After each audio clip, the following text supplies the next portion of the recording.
skill 30 after have, use the past participle. Setelah have, kita harus menggunakan past participle. Kita bahas dulu sedikit terlebih dahulu. Problems with the form of the verb. Nah, khusus starting from skill 30, memulai dari skill 30, kita akan membahas beberapa masalah tentang bagaimana membentuk verb ya. Verb, kata kerja. It is common in written expression questions on TOEFL test for the verb to be formed incorrectly. Di dalam TOEFL test itu sangat umum jika verbnya disengaja dibuat salah. Therefore, you should check the form of the verb carefully, sehingga kita diharapkan untuk mengecek verbnya dengan hati-hati. You should be familiar with the following verb forms. Jadi kita disarankan familiar dengan bentuk-bentuk verb berikut ini. The base form, the present tense, the present participle, the past, and the past participle. The following are examples of each of these verb forms as they used in this text. Nah, harus kita harus familiar dengan bentuk-bentuk verb kata kerja. Base form, bentuk dasarnya walk, hear, cook, sing, come, begin. Jadi tanpa s, tanpa ing, tanpa ed, tanpa apapun. Yang bentuk selanjutnya adalah present. Present ini bentuk kalau di kelas-kelas bahasa Inggris di Indonesia kita biasa sebutnya verb 1, tapi kadang ditambah s jika berpasangan dengan he, she, it. Present walk atau walks, hear atau hears, cook, cooks, sing, sings, come, comes, begin, begins. Bentuk ketiga, present participle. Present participle biasa disebut verb ing, tapi kita mulai sekarang hanya akan menyebutnya menjadi present participle. Walking, hearing, cooking, singing, coming, beginning. Itu yang berakhiran dengan ing.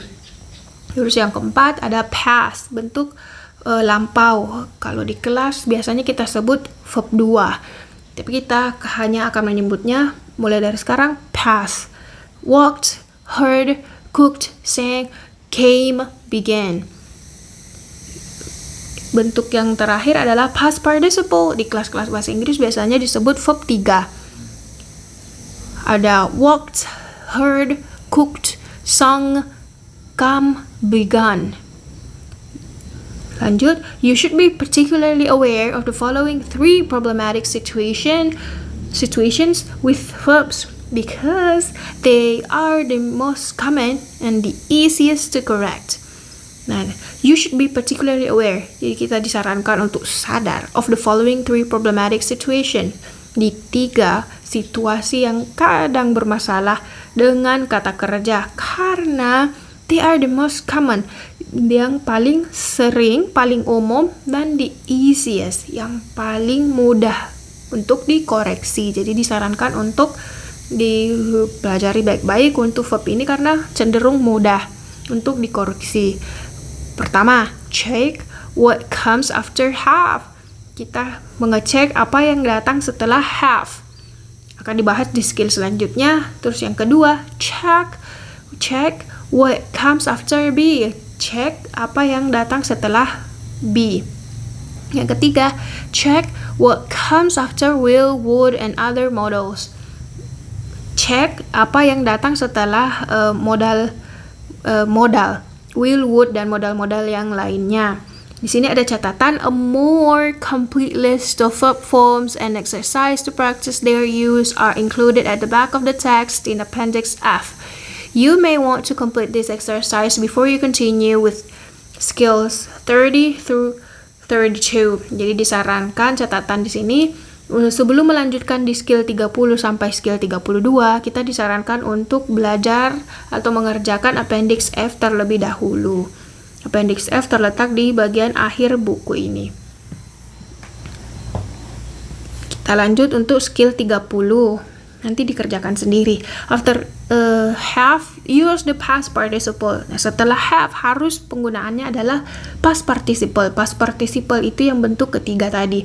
Whenever you see the helping verb have in any of its forms, kita kapanpun melihat kata kerja have dalam bentuk apapun, di sini beberapa penjelmaan have. Bisa have, has, having, had. Be sure that the verb that follows it is in a past participle form. Pastikan, yakinkan yang muncul setelah have, has, having, and had adalah past participle, adalah bentuk kata kerja ketiga. Kalau tidak berarti salah, itu yang perlu kita perbaiki. Contoh kalimat pertama, they had walk to school. Nah, walk di sini kan base form. Nah, tapi ada had, sehingga walk ini harus kita betulkan menjadi past participle, walked. Contoh kedua, we have seen the show. Setelah have harus past participle. Past participle dari see adalah seen. Lanjut, di sini took, taken, ate, eaten. Ini yang kalimat terakhir, she should have. Nah, walaupun have-nya di tengah-tengah, jadi apapun, mau di tengah, mau di awal, karena ini diawali oleh kata kerja yang lain ya, should have. Tapi setelah have harus bentuk ketiga. Did ini adalah bentuk past, jadi salah, harus diganti menjadi done. Jadi kalimat benarnya adalah she should have done the work. In addition, you should be sure that if you have a subject and a past participle, you also have the verb have. Nah, in addition, tambahannya, kita harus yakin bahwa ketika kita punya subject dan past participle, subject ditambah verb 3, kita harus juga memiliki kata kerja have di sebelumnya. This problem is particularly common with those verbs such as sing, sang, sung. The change from present to past participle by changing only the vowel. Nah, masalah-masalah seperti itu kadang muncul di verb-verb yang seperti sing, sang, sung. Verb ini hanya perubahan dari present ke past ke past participle, itu hanya mengubah vowelnya. Di sini i menjadi a menjadi u. Hanya perubahan vowel, jadi harus hati-hati juga di situ karena kadang hilang kata have. Kita lihat contoh pertama. My friend sang in the choir. Nah, sang ini kan bentuk ketiga. My friend adalah subjek.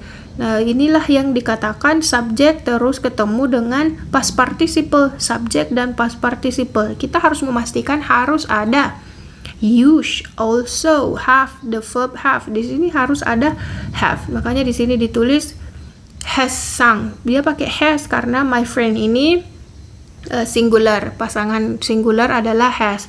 Jadi kita tandai terlebih dahulu have untuk plural ya, plural, sedangkan has untuk singular biasanya dipakai untuk he, she, it dan lain-lain.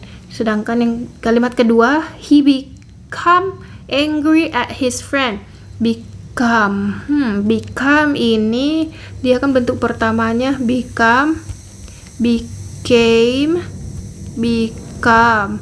Nah, become ini apakah bentuk pertama atau bentuk ketiga? Kalau bentuk pertama dia harus becomes karena he.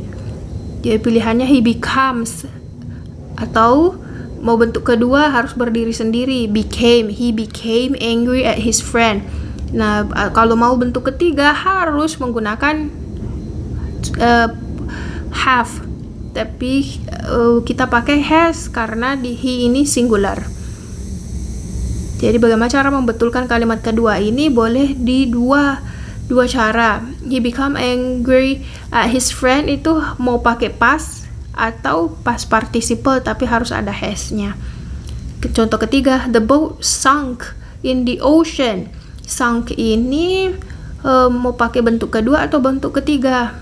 Bentuk pertamanya kan sink, bentuk keduanya sank, bentuk ketiganya sunk. Jadi kalau mau pakai bentuk kedua berdiri sendiri boleh karena lampau. The boat sank Memang di sini boleh, the boat sank in the ocean. Kalau mau pakai bentuk ketiga harus ada have di depannya. Tapi kita pakai has karena the boat ini singular it. The boat has sunk in the ocean. Okay, the following chart outlines the use of verb forms after have. Buka chart berikut ini memberikan outline penggunaan bentuk verb ya yang setelah have.